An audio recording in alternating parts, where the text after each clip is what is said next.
Good afternoon. It's Friday afternoon. We're in Pembroke in my constituency office, and we're doing a bit of an impromptu interview or update on what's going on around the valley as it pertains to the current crisis, and a few good news stories and information as well that we're getting answers to on questions we've been receiving from people around the area. So before we get started, I think it would be a good idea, in case there is information you want to take down, to make sure you have something to write with, print, right, or if you do it electronically, that's all right too. Okay, so we do have a number of good news stories. You know, a crisis or an emergency always brings out the very best in people from the Ottawa Valley. So I just want to let you know a few things above and beyond that local businesses and community members are doing. So local manufacturer, at least one, has applied to the federal government to make respirators. Now, this company is just waiting after having submitted information and a request for confirmation from the government. We haven't heard anything yet, so it may be going to the larger businesses in larger centers, but we have a local manufacturer who is willing to step up to the plate. In terms of lumber companies, that's an essential service, and I'm pleased to let you know that our local forestry industries, the loggers, the truckers, the sawmills, they're all doing their part, working full tilt to get the paper products and the construction materials that are especially necessary, particularly right now. And at least one local business has applied to both the federal and the provincial governments, because they're both intertwined, to manufacture hand sanitizer for our local community. So again, we're waiting for confirmation from both levels of government for that company to get started. And if they do, we'll make sure you know about it and where to get the hand sanitizer. I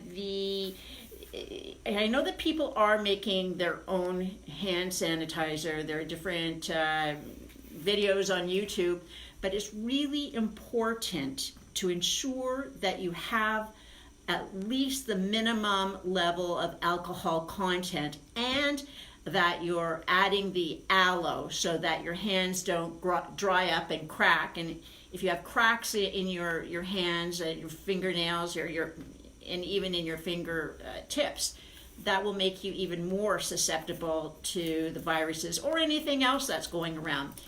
So a few good stories.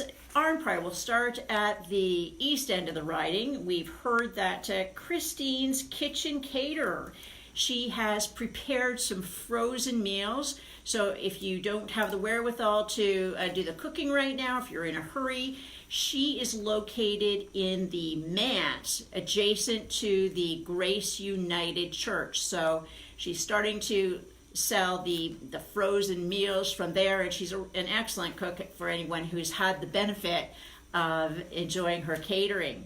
We have the Chamber of Commerce in Arnprior.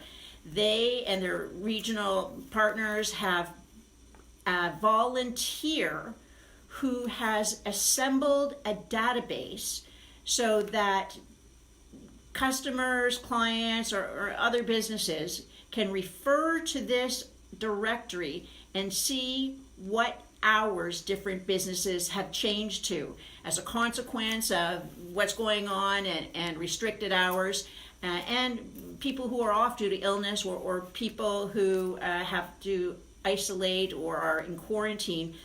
A number of places are reducing their hours. So if you check the the RA Chamber of Commerce website, check the directory, and you'll find out whether or not your local business that you're looking to go to is open. And if you are a local business, you can log on and put your changed hours. There's just a form to fill out, and we'll put up the website there in a little while. Calabogie Charbonneau's grocery stores is going above and beyond. They're doing the shopping for their customers who call in orders by phone and then putting the groceries into the trunks of their customers' cars. So kudos to the Charbonneau's Grocery and helping out their people in need. And Pembroke here, McGuire's Donuts, they've been closed for a day or so because they're installing a drive-through just to make it safer for you and certainly for their staff. So they are in business, they're just making sure that it's safe for everyone to use. Also in Pembroke, there was a special meeting of council the other night, and what they're going to do is give you a little bit of a delay on some of your levies. In terms of the interim tax levy, they're extending the bylaw from the first 2020 interim property tax. So the payment is due on May 29th, 2020. The City of Pembroke is also implementing an extension on pet tags, and that will extend the deadline to purchase pet tags without the $10 increase until May 23rd, 2020. The second quarter water and sewer billing for the flat and metered properties is extended from April 30th, 2020 to May 29th, 2020. So that gives people a little bit of breathing room who are waiting for some income to come in. Now, it's the end of our March break has come. We have people who are still returning from abroad, not just March breakers. And this week, the government implemented a quarantine policy. We're seeing across the nation that people were coming from the airport, going to the bank, going to the grocery store, and in so doing, unknowingly infecting people who were serving them at these places of business. So this is what the rules are. If the people traveling are asymptomatic, that you don't have any symptoms, they can travel on their own to their homes to self-isolate. And that includes staying at a commercial hotel or taking public transit home. Everybody who is coming in from outside Canada should still observe the social distancing and do so while they're in transit and not stop to shop. If you know somebody who's going to be coming home and they've been away a while, offer to pick up some groceries for them so that they don't have to go out and potentially spread this further. If somebody is symptomatic, if they're showing signs of having the virus, there are a few things that could happen. If they're symptomatic when they arrive at the airport or at the border in Canada by land, but they're just transiting through one airport to a final destination in Vancouver, the group will not be allowed to travel on to Vancouver. You have to quarantine for 14 days in the place of your initial destination and then be allowed to travel from your initial destination to Vancouver. You'll be required to stay in a federal facility, which could be a hotel, in the initial port of entry for the duration of your self-isolation. Now, if travelers are coming into Canada and they're flying into an airport and are symptomatic upon arrival, but they have a private vehicle at the airport or at the park and fly, they may drive their own vehicle straight home. If they're flying into an airport and do not have a private vehicle but live within a 12-hour driving radius of the airport, the government will facilitate or can facilitate medical transportation to their home. If they are symptomatic traveling across a land border in a private vehicle, essentially in self-isolation, they may continue home but not stop anywhere. That includes anyone who happens to be driving them. If in the cases that I just mentioned, that sending a symptomatic person home would put a vulnerable person they live at, for example, an elderly person or a person with respiratory issues or an immune system that is compromised, public health will work with them to find an alternate accommodation or keep them in the federal isolation hotel. We're still seeking clarification on a few things, but even if you have someone that is coming in from the airport that you've agreed to pick up, and if they're coming from outside, they have to find another way. You cannot go and pick them up. That would be against the rules. They can drive themselves, but they can't be picked up by another family member. Also, if there is another person in the family who is already at the residence of the people arriving into Canada, that person should find another place to stay until the self-isolation of the returning travelers is over, and that's 2 weeks. We still don't know how mandatory quarantines will be enforced, including monitoring people who live in the same house. They may also be put under similar quarantine. If people are living in the same house as someone who is quarantined, anyone in the house may be quarantined as well. So that could restrict your ability to go to work, and especially important if you're working in one of the essential businesses or services. And people want to know if this applies to travelers who entered earlier this week or even last week. We don't know if that's retroactive. Always take the most cautious route. Where we don't know where the government quarantine sites are located across the country yet. And that is mostly what we know right now. We also have people who are still stranded. Now, we're not going to be able to send flights to everyone to get everyone home in time. But if you are stranded, or even if you're in another country, it's really important that you go online and you register with Global Affairs. And if you are stranded and you need to come home, while it can't be guaranteed, you should be contacting Global Affairs Emergency Assistance. And we have a website that I'll put in front of the camera, as well as a telephone number for people who might not have their glasses on or be able to see the screen. And the Global Affairs Emergency Assistance, and that's for the person who's stranded to call, is 613-996-8885. And we'll put that down there. Okay, another commonly asked question, especially for Canadians returning who may have been on vacation and who own their own businesses, they may be wondering whether or not their business or company is classified as essential. It is in Ontario, it's the province of Ontario who decides that, and they have a list of essential businesses. I'll just go over broadly.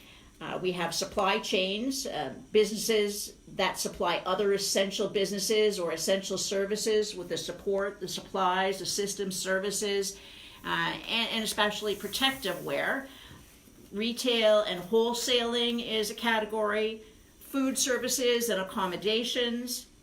Institutional, residential, commercial, and industrial maintenance.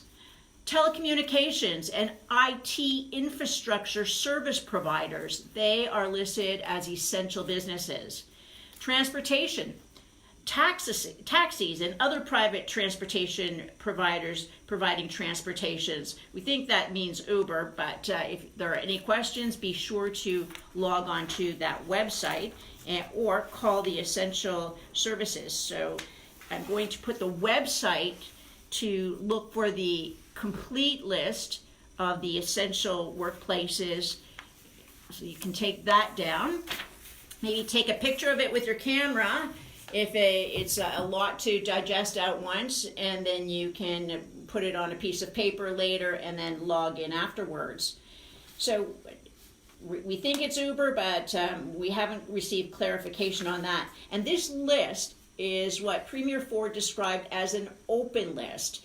It is subject to change. There may not be every business type that is essential that was mentioned, and there may be some that are essential that may drop off the list. So that's an open list, and there will be a toll-free number provided when I'm done talking about this, so that you can call, and you can call if you're a business, if you're not quite certain, if you're essential, and you can call if you're an individual or an employee wanting to know whether or not you're essential.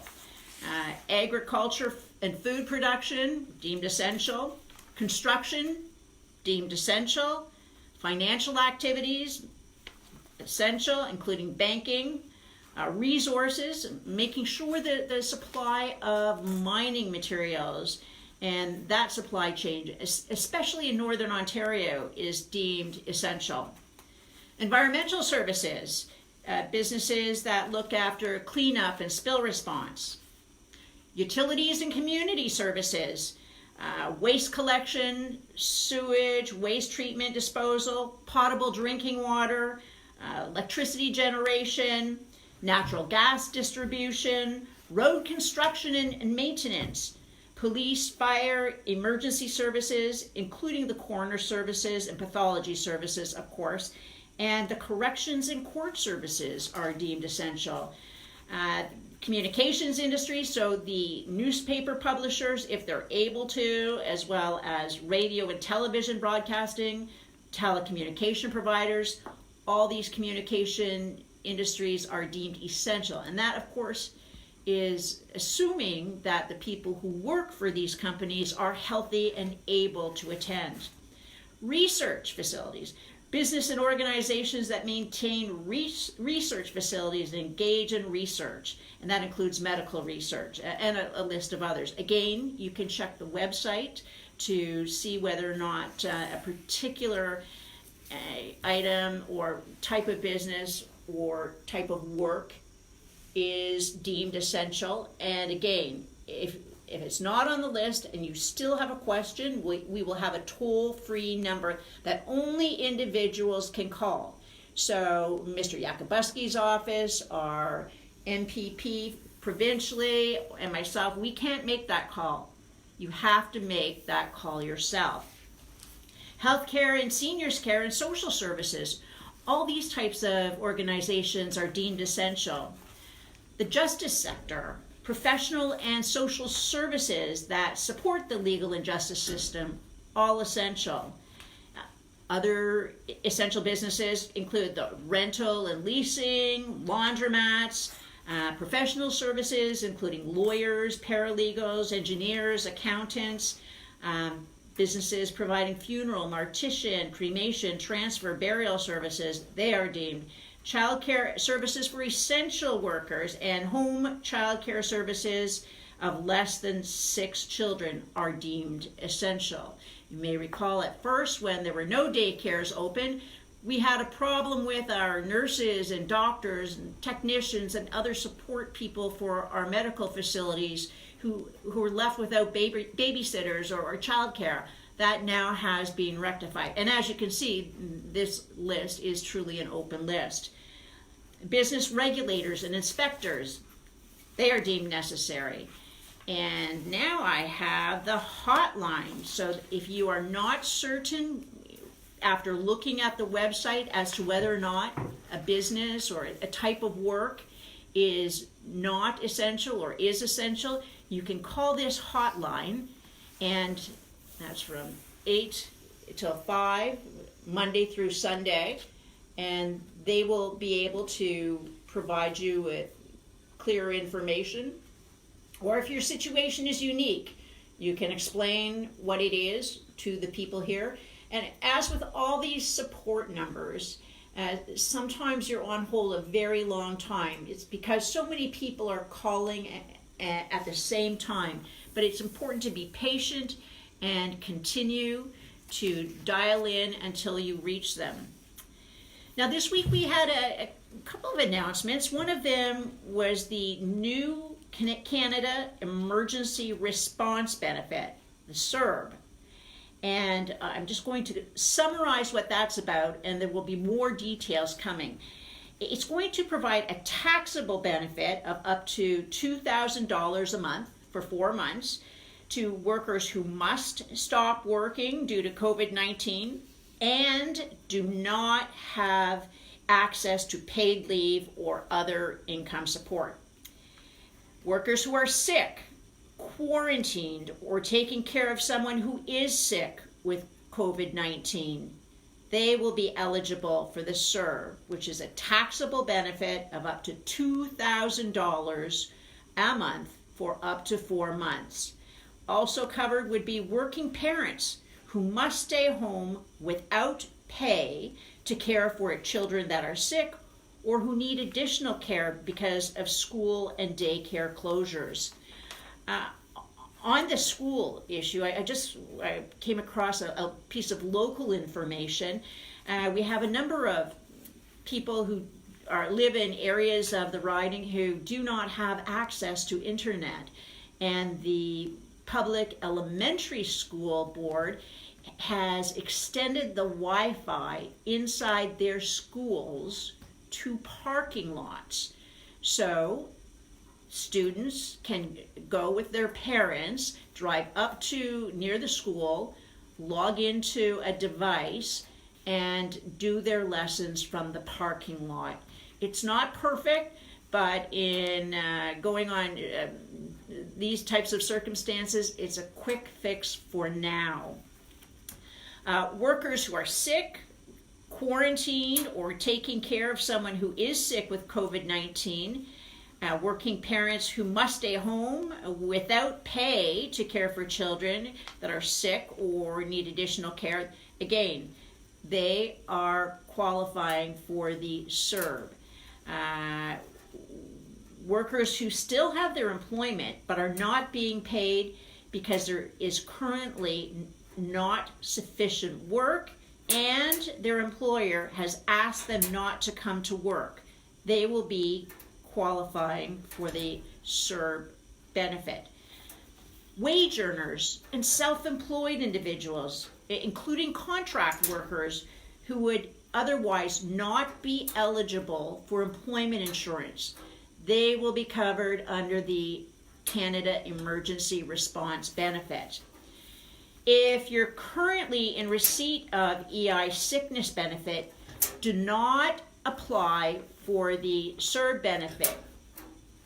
If your benefits, your EI benefits, end before October 3rd, 2020, if you cannot return to work due to COVID-19, you can apply for CERB. If you have applied for employment insurance and your application has not been processed, you do not have to reapply. If you are eligible for EI regular or sickness, you can access these EI benefits after the 16-week period covered by the CERB. Workers who still have their employment but are not being paid, again, because there's not sufficient work, or their employer has asked them not to come to work, again, you can apply for the CERB. And the Canada Emergency Response Benefit will be accessible through a secure web portal starting in early April. And when we have that information, we'll certainly put it out for you. We'll do it verbally, we'll do it online like this in a Facebook Live, we'll YouTube it, we will blast it through email. So if you would like to receive updates by email, make sure you let us know at Cheryl.Gallant@parle.gc.ca, and we'll add you to the mailing list of updates. Okay. Now, applicants will also be able to apply via an automated telephone line or via a toll-free number if you don't have access to internet. And this is really important, if you had planned to go on sickness leave prior to maternity leave due to COVID-19, the people at Employment Insurance recommend strongly that you have the required number of hours before going on the CERB benefit. Your regular maternity benefit can be actioned after your CERB benefit ends. And the CERB will be available to anyone who is at least 15 years old and who, in 2019 or in the 12-month period before they applied, had a total employment income of at least $5,000. Now, we know that a number of people have been trying to get through to Services Canada for their employment insurance. They haven't received a check. Remember that even if you don't have your record of employment from your employer, that you should apply as soon as possible if you know that you've been let go. Apply, and at best, it routinely takes 4 weeks under normal circumstances to get a reply. So it's important not to wait for your record of employment if you have been laid off. And please give your employer until the end of your most recent pay period to issue the record of employment. There is a number for employment insurance to call both employees as well as employers. And employers, we know that it's very difficult to get through the portal to do the online registration for records of employment. So you can call this 1-800 number. Again, it is being heavily used. It's not out of service. It's just a lot of people calling at the same time. Keep trying, and they can send you hard copies of records of employment. And lastly, we started off our whole COVID series by having a meeting with our local paramedic service. And in Renfrew County, if you feel that you may have symptoms of COVID-19, don't go to your doctor's office. Don't go to the emergency department at a hospital. Call this number, 613-735-8654, extension 577, and I'll put that in front of the camera. If you go to the doctor or go to the emergency and you do not have the virus, you could contract it. Also, if you do have it, you could pass it on to someone else, including loved ones. And we're all good neighbors here in the Ottawa Valley, so make sure that you call that number.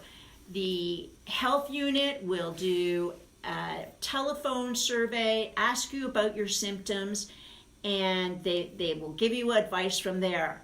But if you're having a crisis and it could be COVID related, you've got sharp pain in your chest or other symptoms, or it's something else altogether, and you need an ambulance, be sure to call.